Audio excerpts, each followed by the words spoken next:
श्री सीतारामचंद्राभ्याम नमः।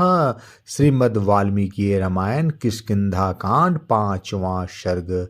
श्री राम और सुग्रीव की मैत्री तथा श्री राम द्वारा वाली बद्ध की प्रतिज्ञा। श्री राम और लक्ष्मण को ऋषिमुख पर्वत पर सुग्रीव के वास स्थान में बिठाकर हनुमान जी वहां से मलय पर्वत पर गए, जो ऋषिमुख का ही एक शिखर है। और वहां वानर राज सुग्रीव को उन दोनों रघुवंशी वीरों का परिचय देते हुए इस प्रकार बोले। महाप्राज्ञ, जिनका पराक्रम अत्यंत दृढ़ और अमोघ है, वे श्री रामचंद्र जी अपने भाई लक्ष्मण के साथ पधारे हैं। इन श्री राम का आविर्भाव इक्ष्वाकु कुल में हुआ है। ये महाराज दशरथ के पुत्र हैं और स्वधर्म पालन के लिए संसार में विख्यात हैं। अपने पिता की आज्ञा का पालन करने के लिए इस वन में इनका आगमन हुआ है। जिन्होंने राजसूय और अश्वमेघ यज्ञों का अनुष्ठान करके अग्निदेव को तृप्त किया था, ब्राह्मणों को बहुत सी दक्षिणाएं बांटी थी और लाखों गौएं दान में दी थी। जिन्होंने सत्य भाषण पूर्वक तप के द्वारा वसुधा का पालन किया था, उन्हीं महाराज दशरथ के पुत्र ये श्री राम पिता द्वारा अपनी पत्नी कैकेयी के लिए दिए हुए वर का पालन करने के निमित्त इस वन में आए हैं। महात्मा श्री राम मुनियों की भांति नियम का पालन करते हुए दंडकारण्य में निवास करते थे। एक दिन रावण ने आकर सुने आश्रम से इनकी पत्नी सीता का अपहरण कर लिया। उन्हीं की खोज में आपसे सहायता लेने के लिए ये आपकी शरण में आए हैं। ये दोनों भाई श्री राम और लक्ष्मण आपसे मित्रता करना चाहते हैं।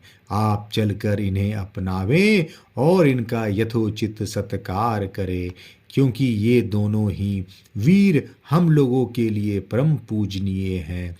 हनुमान जी का यह वचन सुनकर वानर राज सुग्रीव स्वेच्छा से अत्यंत दर्शनीय रूप धारण करके श्री रघुनाथ जी के पास आए और बड़े प्रेम से बोले, प्रभु, आप धर्म के विषय में भली भांति सुशिक्षित, परम तपस्वी और सब पर दया करने वाले हैं। पवन कुमार हनुमान जी ने मुझसे आपके यथार्थ गुणों का वर्णन किया है। भगवान, मैं वानर हूँ और आप नर। मेरे साथ जो आप मैत्री करना चाहते हैं, इसमें मेरा ही सत्कार है और मुझे ही उत्तम लाभ प्राप्त हो रहा है। यदि मेरी मैत्री आपको पसंद हो तो मेरा यह हाथ फैला हुआ है, आप इसे अपने हाथ में ले लें और परस्पर मैत्री का अटूट संबंध बना रहे, इसके लिए स्थिर मर्यादा बांध दे। सुग्रीव का यह सुंदर वचन सुनकर भगवान श्री राम का चित्त प्रसन्न हो गया। उन्होंने अपने हाथ से उनका हाथ पकड़कर दबाया और सौहार्द का आश्रय ले बड़े हर्ष के साथ शोक पीड़ित सुग्रीव को छाती से लगा लिया। सुग्रीव के पास जाने से पूर्व हनुमान जी ने पुनः विच्छु रूप धारण कर लिया था।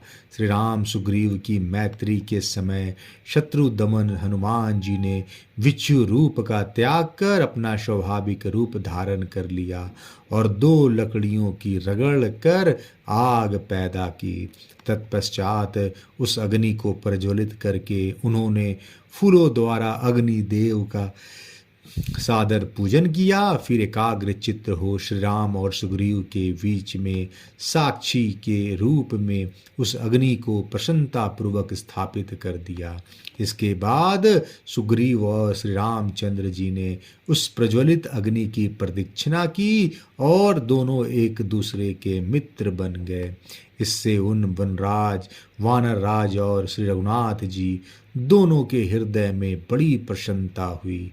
वे एक दूसरे की ओर देखते हुए तृप्त नहीं होते थे। उस समय सुग्रीव ने श्री रामचंद्र जी से प्रसन्नतापूर्वक कहा, आप मेरे प्रिय मित्र हैं। आज से हम दोनों का दुख और सुख एक है। यह कहकर सुग्रीव ने अधिक पत्ते और फूलों वाली शाल वृक्ष की एक शाखा तोड़ी और उसे बिछाकर वे श्री रामचंद्र जी के साथ उस पर बैठे। तदंतर पवनपुत्र हनुमान ने अत्यंत प्रसन्न हो चंदन वृक्ष की एक डाली जिसमें बहुत से फूल लगे हुए थे तोड़कर लक्ष्मण को बैठने के लिए दी। इसके बाद हर्ष से भरे हुए सुग्रीव ने, जिनके नेत्र हर्ष से खिल उठे थे, उस समय भगवान श्री राम से स्निग्ध मधुर वाणी में कहा, श्री राम, मैं घर से निकाल दिया गया हूँ और भय से पीड़ित होकर यहाँ विचरता हूँ। मेरी पत्नी भी मुझसे छीन ली गई। मैंने आतंकित होकर वन में इस दुर्गम पर्वत का आश्रय लिया है। रघुनंदन, मेरे बड़े भाई वाली ने मुझे घर से निकालकर मेरे साथ वैर बांध लिया है। उसी के त्रास और भय से उद्भ्रांचित होकर मैं इस वन में निवास करता हूँ। महाभाग वाली के भय से पीड़ित हुए मुझ सेवक को आप अभय दान दीजिए। काकुतस्थ, आपको ऐसा करना चाहिए जिससे मेरे लिए किसी प्रकार का भय न रह जाए। सुग्रीव के ऐसा कहने पर धर्म के ज्ञाता, धर्मवत्सल, ककुतस्थ कुलभूषण, तेजस्वी श्री राम ने हंसते हुए वहाँ सुग्रीव को इस प्रकार उत्तर दिया, महाकपे, मुझे मालूम है कि मित्र उपकार रूपी फल देने वाला होता है। मैं तुम्हारी पत्नी का अपहरण करने वाले वाली का वध कर दूंगा। मेरे तुनीर में संग्रहित हुए ये सूर्यतुल तेजस्वी वान अमोघ हैं। इनका वार खाली नहीं जाता। ये बड़े वेगशाली हैं। इनमें कंक पक्षी के परों के पंख लगे हुए हैं जिनसे ये आच्छादित हैं। इनके अग्रभाग बड़े तीखे हैं और गांठों की भी सीधी है। ये रोष से भरे हुए सर्पों के समान छूटते हैं और इंद्र के वज्र के भांति भयंकर चोट करते हैं। इस दुराचारी वाली पर मेरे ये वान अवश्य गिरेंगे।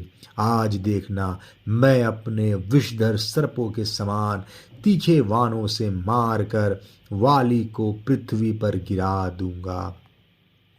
वह इंद्र के वज्र से टूट फूट कर गिरे हुए पर्वत के समान दिखाई देगा।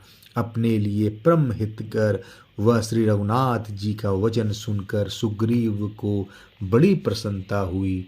वे उत्तम वाणी में बोले, वीर पुरुषी, मैं आपकी कृपा से अपनी प्यारी पत्नी तथा राज्य को प्राप्त कर सकूंगा। ऐसा यत्न कीजिए।